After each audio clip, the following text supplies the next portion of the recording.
전능하신 하느님, 주님께서는 모든 사람의 마음과 소원을 다하시며 은밀한 것이라도 모르시는 바 없사오니 성령의 감화하심으로 우리 마음의 온갖 생각을 정결하게 하시어 주님을 진심으로 사랑하고 주님의 거룩하신 이름을 공경하여 찬송하게 하소서.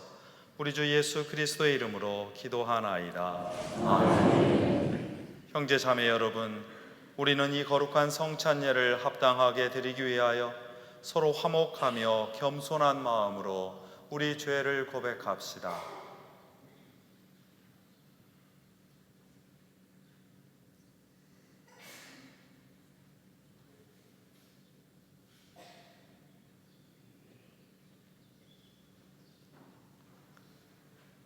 자비하신 하느님, 우리는 생각과 말과 주님과 예수의 죄를 지었으며 또한 천사들을 소리하였나이다. 주여 우리 죄를 용서하시고 우리로 하여금 예수 그리스도 안에서 새로워지게 하소서.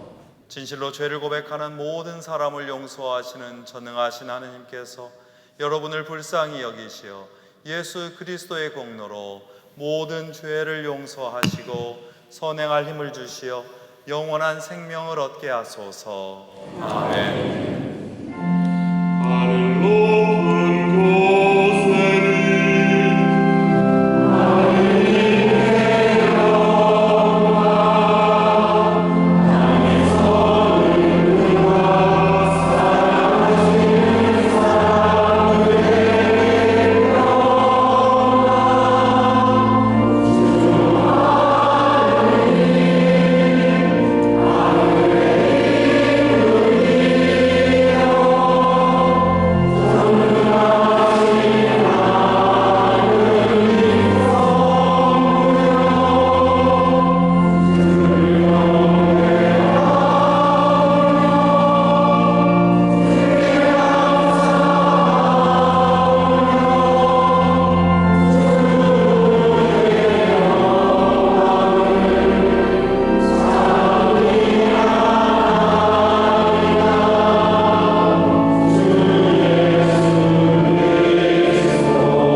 주님께서 여러분과 함께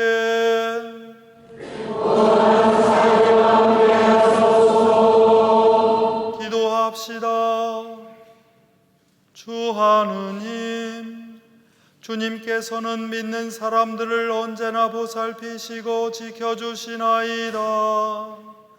비오니 우리로 하여금 이 땅에 하느님의 정의와 평화가 이루어지기까지 끊임없이 기도하며 살아가게 하소서. 성부와 성령과 함께 한 분 하느님이신 우리 주 예수 그리스도의 이름으로 기도하나이다.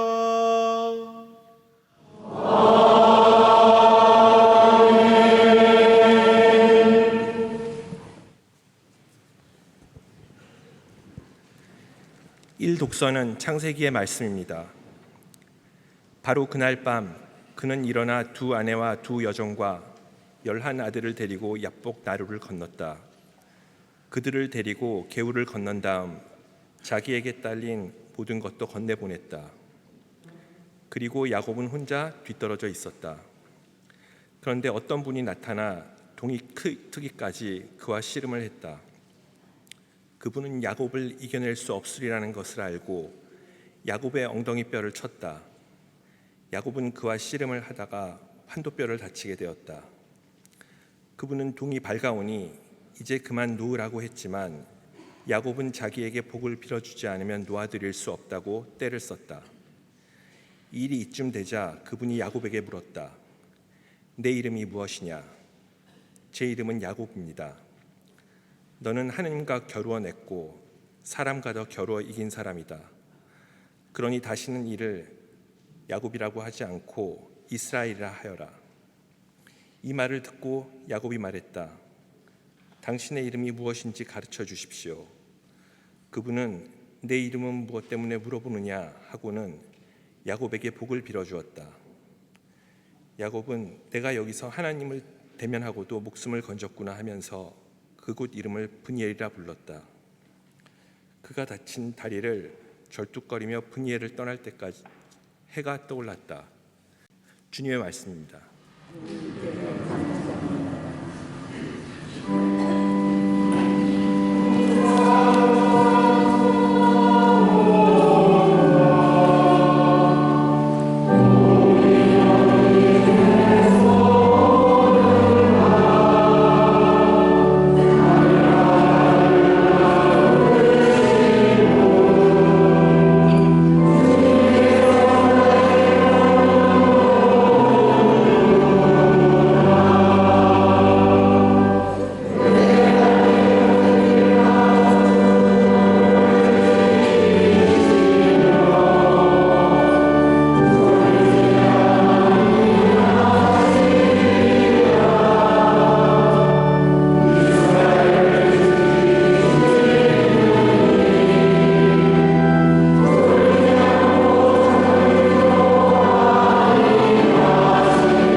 이 독서는 디모데오에게 보낸 둘째 편지의 말씀입니다.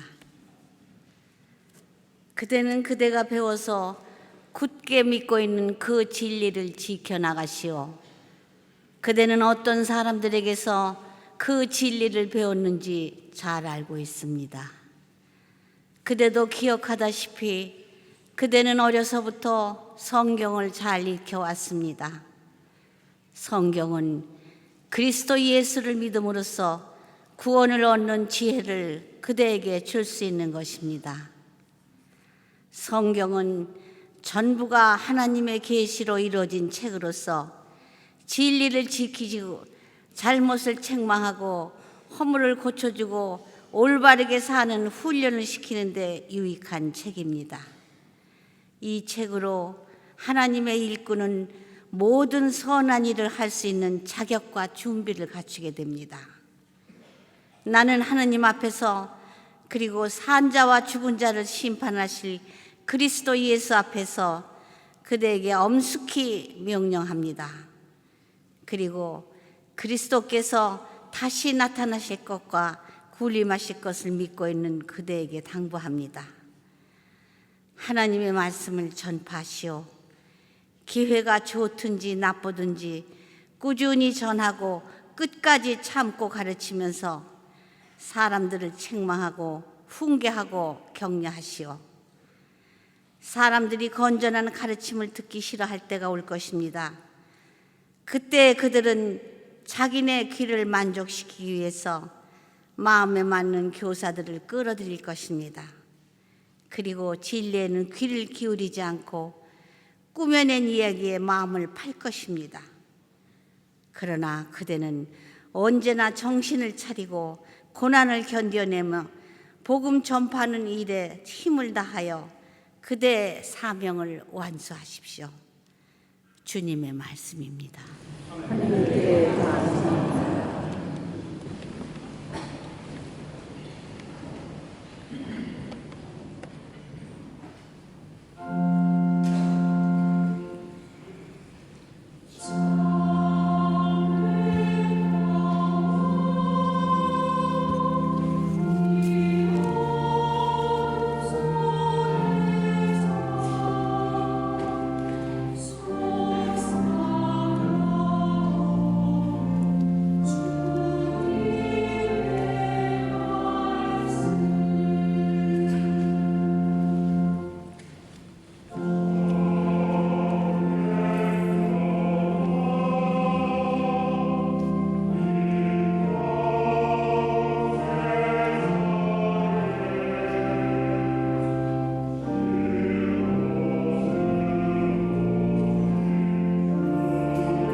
할렐루야 할렐루야.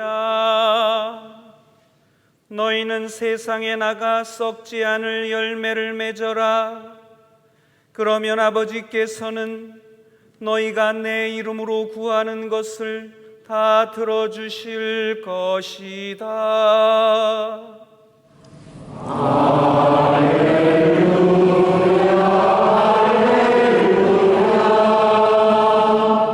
주님께서 여러분과 함께 성령 누가가 전한 거룩한 복음입니다.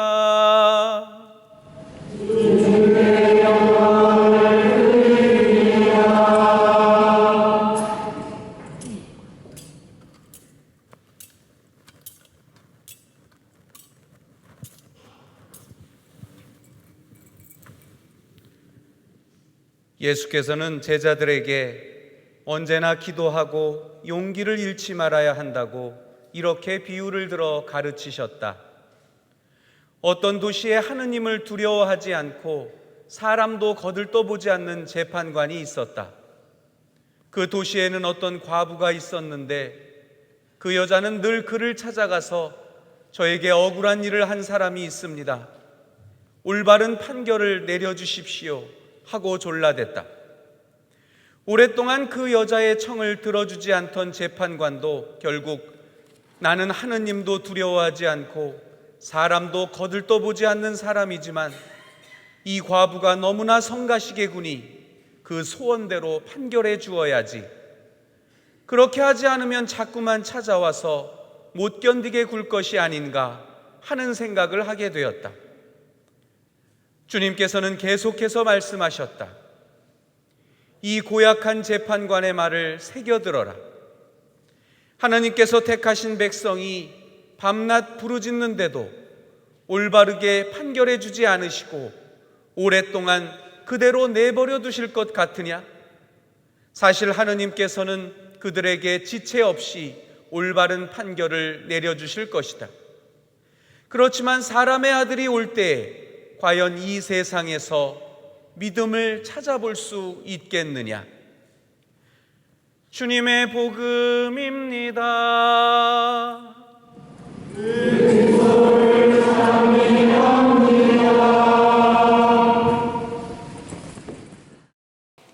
나의 바위 나의 구원이신 하느님, 내 머리의 생각과 내 입술의 말들이 주님 마음에 들게 하소서. 아멘.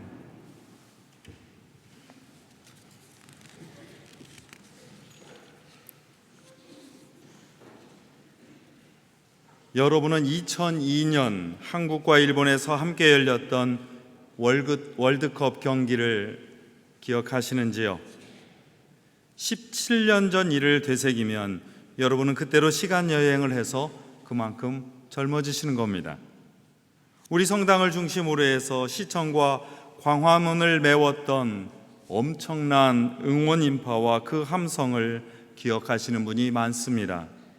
저는 당시 이곳 서울교구 선교교육원에서 일을 하고 있었는데 인파와 소음이 너무 커서 일을 제대로 할 수 없었고 일찍 퇴근하는 일이 많았습니다.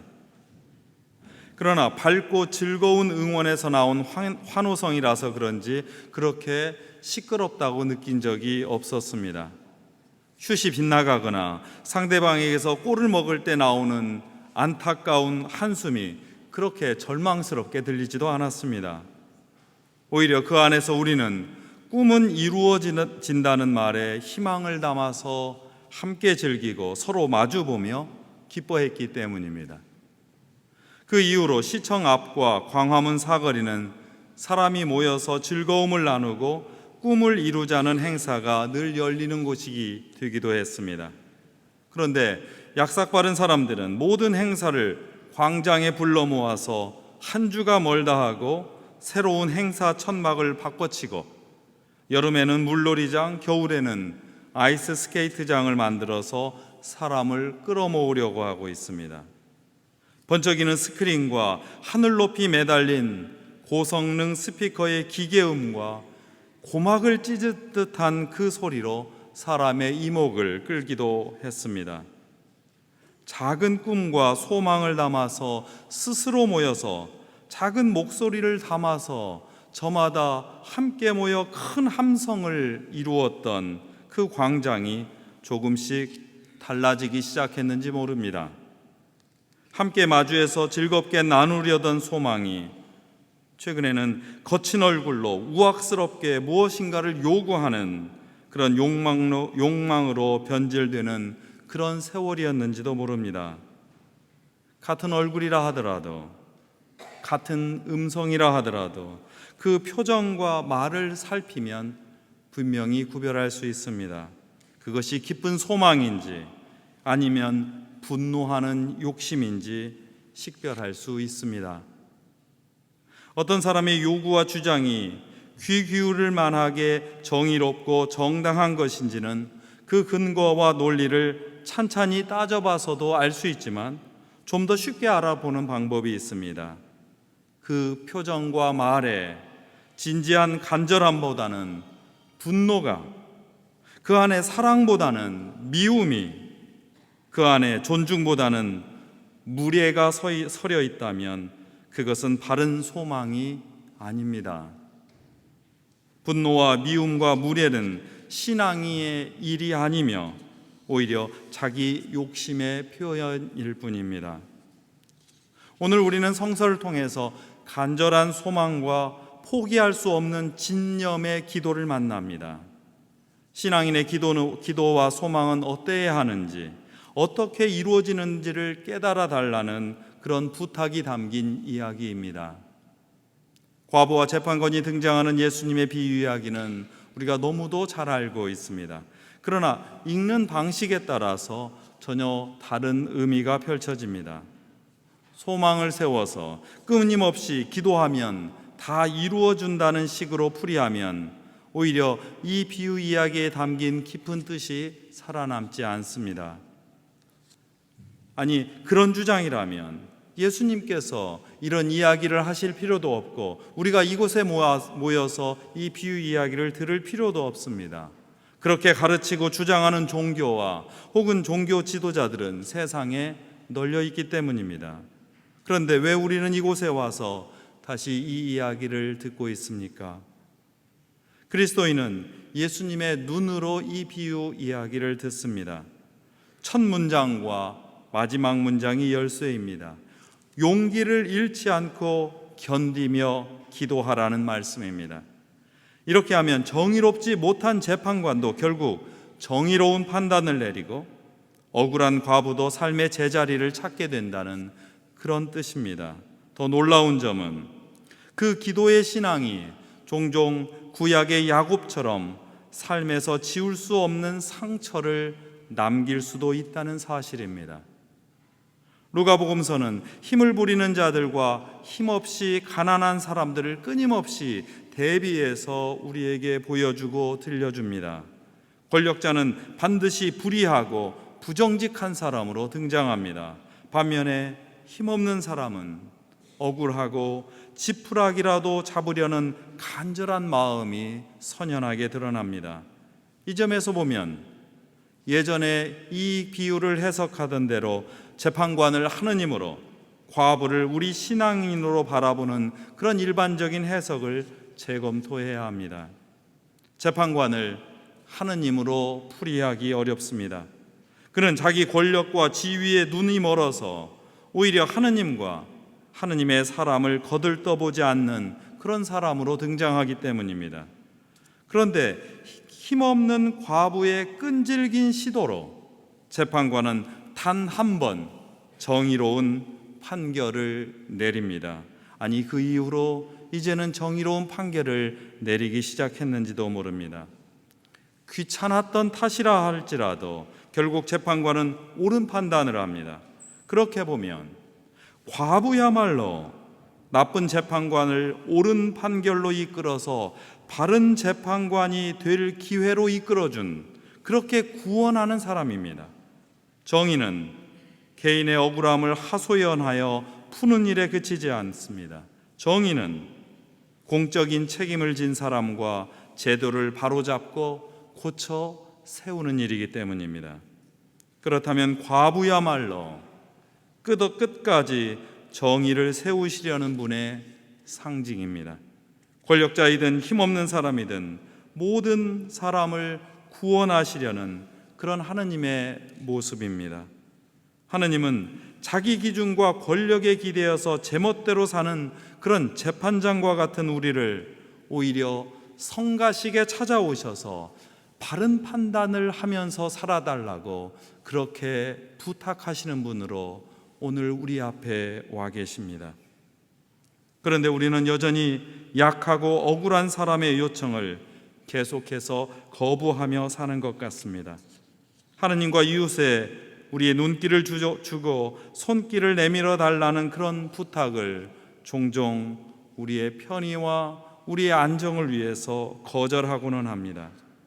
신앙과 진실을 기준으로, 하느님의 정의를 기준으로 판단해야 하는데도 그저 거리에서 들려오는 소문과 그 뉴스에 귀를 내어주고 다른 사람이 악의적으로 만들어서 퍼뜨리는 일에 우리의 입을 내어주면서 그렇게 살아갑니다.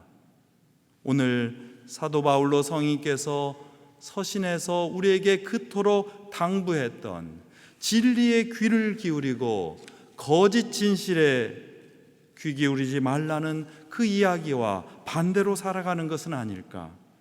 하루 종일 앵앵거리면서 들려오는 뉴스와 아무런 근거도 사실 확인도 없이 전달되는 그런 문자에 마음이 뺏기면서 살아가는 것은 아닐까? 이렇게 되면 우리의 눈과 귀, 우리 머리와 마음에 하느님의 기준이 작동할 틈은 사라지고 맙니다. 그러나 이처럼 우리 때문에 수없이 거절당하시는 하느님께서는 포기하지 않고 끊임없이 우리에게 찾아오셔서 우리를 성가시게 하십니다.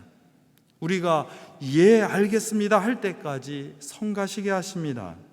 그리고 우리가 정의로운 구원을 얻도록 정의롭게 이 세상에서 살아갈 수 있도록 이끌어 주십니다. 바로 그 이끄심 때문에 우리는 이 아침 이불을 더 끌어당기고 싶은 그 유혹을 물리치고 주일 아침에 피곤하고 불편한 그 몸을 이끌고 그리고 종종 광화문의 교통 통제를 뚫고 이 성당에 모입니다. 이렇게 모인 이곳은 거친 분노와 미움과 무례한 욕심이 충돌하고 싸우는 그런 광화문 거리와는 전혀 다른 공간입니다. 오히려 그 사이에서 하느님과 이웃의 소리에 귀 기울이는 너그러움이 있는 곳입니다. 서로 보살피는 사랑을 키워내려는 곳입니다. 남녀노소 지위 고하를 묻지 않고 인간을 향한 예의와 품격을 먼저 훈련하고 보여주는 곳입니다. 그리스도인의 교회로 모인 우리는 이 사이의 공간인 성당에서 항상 자신의 생각과 행동을 성찰합니다. 그 마음을 되돌려서 세상 속에 다시 돌아가 정의로운 판단을 내리며 살고자 그렇게 결단합니다. 이것이 지금까지 불의한 재판관으로 살았던 우리 자신을 되돌아보고 가장 낮은 자로 오시는 과부의 하느님, 과부로 오시는 하느님의 간청에 응답하며 살아가는 모습입니다. 이때라야 우리는 구약성서의 야곱처럼 인내로 기도하여 하느님의 축복을 얻을 수 있습니다. 자신의 삶에 정의와 구원을 세우는 일은 밤을 지새워 분투하는 야곱의 용기와 함께 서서히 피어나고 일어서기 시작합니다. 야곱의 간절한 기도는 자기 삶에 바라지 않았던 굴곡과 상처를 남겼습니다. 그러나 결국 하느님과 이웃, 가족과 형제와 누리는 화해의 축복의 시간이 새롭게 열렸습니다. 그에 대해 자신에 대해는 충분하게 즐기지는 못했으나 그의 후손과 역사의 아로 새겨진 희망과 용기의 신앙인으로 야곱은 이스라엘이라고 하는 새로운 이름으로 우뚝 서서 오늘에 이르게 되었습니다. 이 믿음이 우리를 하느님의 사람으로 만듭니다. 우리가 저마다 지닌 상처가 때로는 주님께서 주신 신앙의 선물인 사실을 야곱에게서 발견합니다. 정의를 향한 하나님의 간절함이 세상과 사람을 바로 세워 구원합니다. 그 일에서 우리는 분노하지 않고 미워하지 않고 그리고 누구에게도 무례히 굴지 않고 다만 하느님께 의지하여서 너그러움과 사랑과 품위를 가지고 한 걸음씩 나아갑니다. 구원을 향한 정의롭고 끈질긴 분투 안에서 신앙인은 공격받기도 하고 상처를 입기도 합니다. 그 상처는 기도가 낳은 용기 있는 신앙의 표시입니다. 그 상처는 하느님과 대면하여서 숨길 것 없이 온전하게 선 사람, 거룩한 신앙인의 증거입니다. 야곱은 오히려 기도를 통해서 하나님을 끝까지 만나고 축복을 바라는 마음에서 함께 분투하다가 평생 절뚝거려야 하는 장애인의 몸이 되었습니다. 그러나 야곱은 그 절뚝거리는 몸으로 신앙의 길을 다 걸었습니다. 신앙의 상처, 그 정의로운 축복을 온전하게 다 살았습니다. 우리도 부족하고 곤고한 몸으로 이 자리에 모여 있는지 모릅니다. 어쩌면 하느님께 평생토록 의지하면서 기도했는데도 여전히 우리의 삶은 아픔과 절망 그리고 상처가 곳곳에 아로새겨져서 우리의 마음을 아프게 하는지도 모릅니다. 그러나 그때마다 야곱을 바라보십시오. 절뚝거리며 그의 삶을 다 걸었던 그 야곱을 생각해 주십시오.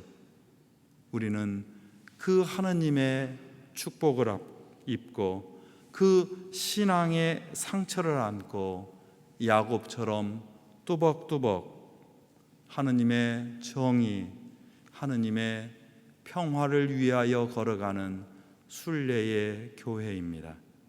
성부와 성자와 성령의 이름으로 하였나이다. 아멘.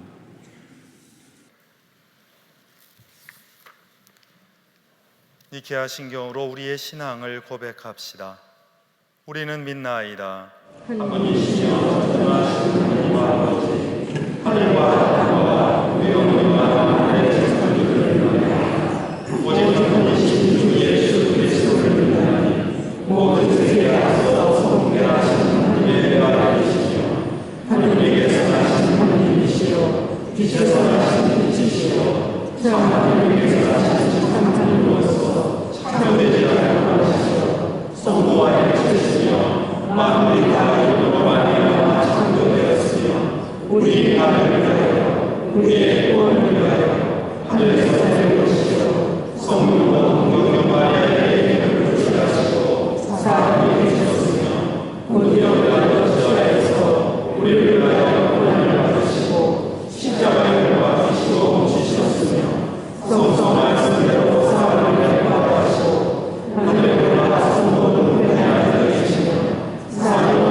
모두 자리에 앉으셔서 교회와 세상을 위하여 기도합시다. 교회를 위하여 기도합시다. 주 하느님, 주님께서는 믿는 사람들을 언제나 보살펴 주시니 감사나이다. 우리가 이 땅에 하느님의 정의와 평화가 이루어지기까지 끊임없이 기도하며 살아가겠나이다. 주여, 진리와 일체의 은총으로 항상 온 교회를 감화하시어 모든 성직자, 특별히 우리 주교 베드로와 모든 교인들이 서로 화목하며 합심하여 세상의 복음을 전함으로써 주님의 영광을 나타나게 하소서. 세상의 정의와 평화를 위하여 기도합시다. 평화의 하느님, 갈등과 혼란 속에서 우리를 진실의 길로 인도하시니 감사나이다. 세계 곳곳에서 일어나는 갈등, 특별히 우리나라와 교회, 홍콩 시민들과 홍콩 성공을 위하여 기도하며 우리도 주님께서 걸으신 진리와 평화의 길을 걷겠나이다. 주여, 이 세상에 평화를 주시고 특별히 우리나라 지도자들을 인도하시어 악행과 악습을 막으시고 진리와 정의를 지켜주소서. 가난한 사람들과 병든 이들과 어려움을 당한 모든 사람들을 위하여 기도합시다. 사랑의 하느님, 역시 연약한 육신과 마음의 병으로 고통받는 이들의 힘이 되시니 감사하나이다. 특별히 화재로 전소된 강화 우리마을 홍나물 공장의 재건을 위하여 기도하며 거기서 일하는 모든 이들과 우리가 힘을 모아 새로운 출발을 만들어 가겠나이다. 주여, 이 변화 많은 세상에서 모든 근심하는 사람들과 병든 사람들을 위로하시고 건져소서. 가을에 추수를 앞둔 농민들을 위하여 기도합시다. 사랑의 하느님, 주님께서는 자여된 소출을 통하여 우리에게 자비와 사랑을 보여주시니 감사하나이다. 추수를 앞둔 가을에 하느님의 은총으로 풍성한 수확을 얻고 우리가 하느님의 은총과 자비를 되새기며 살아가겠나이다. 주여, 우리의 소원을 살피시고 주님의 뜻대로 이루게 하소서. 이 땅에서 우리와 사랑을 나누다가 별세한 이들을 위하여 기도합시다. 주여, 부활을 기다리는 모든 별세한 이들이 영원한 생명을 누리게 하소서. 전능하신 하나님, 우리들이 예수 그리스도의 이름으로 하나님을 기도하옵나이다. 자리에서 일어나셔서 평화의 인사를 나눕니다. 평화를 위하여 일하는 자들은 복이 있나니 그들은 하느님의 자녀가 되리라 하셨습니다. 그러므로 그리스도의 이름으로 서로에게 평화를 기원합시다. 주님의 평화가 여러분과 함께 서로 평화의 축복을 나눕시다. 주님의 평화를 빕니다. 건강하세요. 복 많이 받으세요. 네.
인자하시고 자비로우신 하느님, 주님께서는 우리의 부족함을 채우시고 생명의 말씀과 천상의 빵을 먹여주시니 우리가 감사함으로 드리는 이 예물을 받아주소서. 아멘.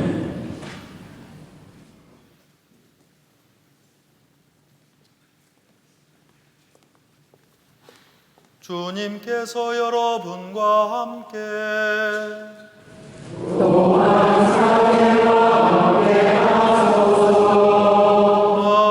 마음을 드높이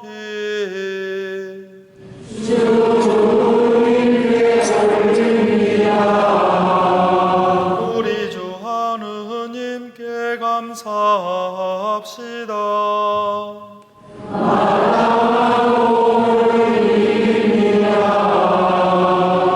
전능하신 하느님, 우리 주 예수 그리스도를 통하여 아버지께 언제 어디서나 감사와 찬양을 드림은 참으로 옳은 일이며 우리의 기쁨입니다. 하느님의 말씀이신 독생성자께서 사람이 되시어 어두운 이 세상에 참빛으로 밝혀주시고 예수 그리스도의 큰 영광과 참모습을 우리 마음에 새기게 하시나이다. 그러므로 우리는 하늘의 모든 천사와 성도들과 함께 주님의 거룩하고 영광스러운 이름을 소리 높여 찬양하나이다.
받으실 전능하신 하느님, 지극한 사랑으로 외아들 예수 그리스도를 이 세상에 보내셨으며 그리스도께서는 우리의 구원을 위하여 십자가에 달리시고 세상의 죄를 없애기 위하여 자신의 몸을 단 한 번 온전한 희생제물로 드리셨나이다. 또한 그 고귀한 죽음을 기념하도록 성찬의 제사를 세우시고 다시 오실 때까지 이를 행하라 하셨나이다. 자비하신 하느님, 이제 우리의 기도를 들으시고 이 빵과 포도주를 성령으로 거룩하게 하시어 우리를 위하여 주 예수께서 말씀하신 구원의 신비가 이루어지게 하소서. 그리스도께서는 순환하시기 전날 밤에 빵을 들어 감사의 기도를 드리신 다음 빵을 떼시고 제자들에게 나누어 주시며 말씀하셨나이다. 받아 먹으라. 이것은 너희를 위하여 주는 내 몸이니 나를 기억하여 이 예를 행하라.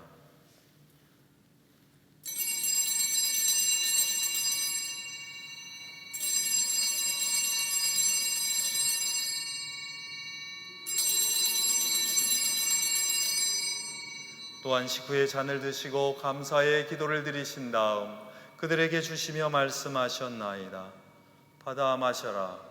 이것은 죄를 용서해 주려고 너희들과 많은 사람을 위하여 내가 흘리는 새로운 계약의 피니 마실 때마다 나를 기억하여 이 예를 행하라.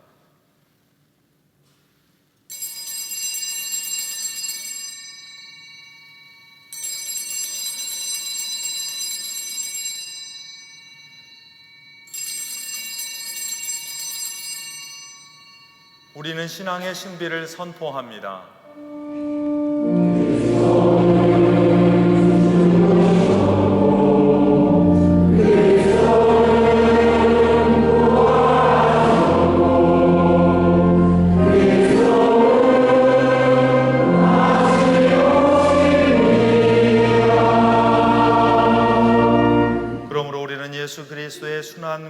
아프심, 부활과 승천하심을 기억하며 그리스도께서 다시 오실 때까지 이 빵과 포도주를 감사와 찬양의 제물로 드리나이다.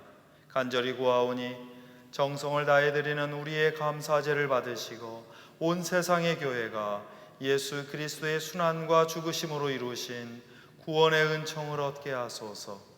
또한 이 생명의 빵과 구원의 잔을 받는 모든 이에게 성령을 내리시어 하늘의 축복을 나누게 하시고 자신의 몸과 영혼을 하나님께 드리어 합당한 산제물이 되며 예수 그리스도와 한 몸이 되게 하소서. 전능하신 하느님은 그리스도를 통하여 그리스도와 함께 그리스도 안에서 성령과 하나 되어 온갖 영예와 영광을 영원토록 받으시나이다.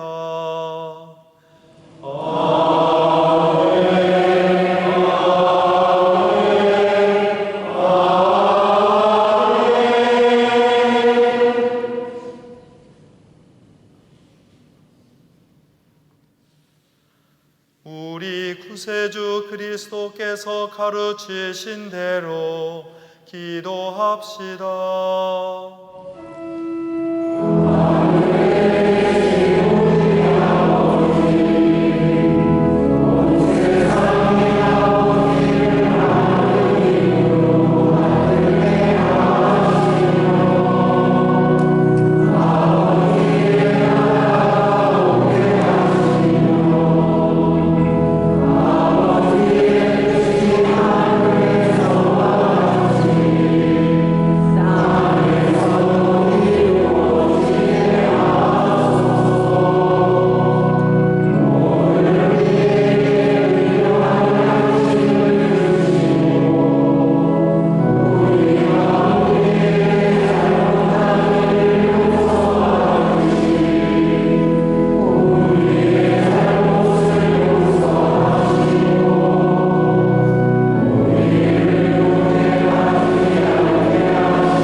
우리는 이 빵을 떼어 주님의 성체를 나눕니다.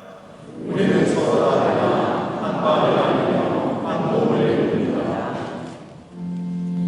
하느님의 어린 양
세상의 죄를 없애시는 하느님의 어린 양이 여기 계시니 이 성찬에 초대받은 이는 복되도다.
함께 일어나셔서 영성 채우기도 한 목소리로 드립니다.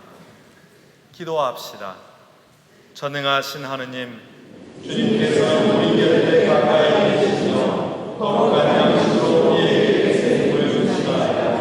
여기 끊임없는 도우심으로 우리를 보호하시고 인도하소서. 우리 주 예수 그리스도의 이름으로 기도하나이다. 아멘. 주님께서 여러분과 함께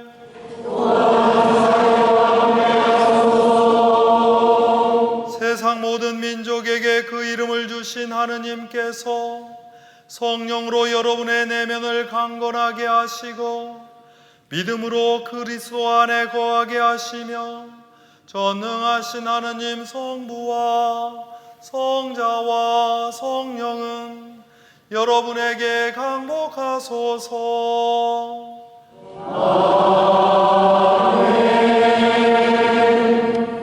나가서 주님의 사랑을 나눕시다.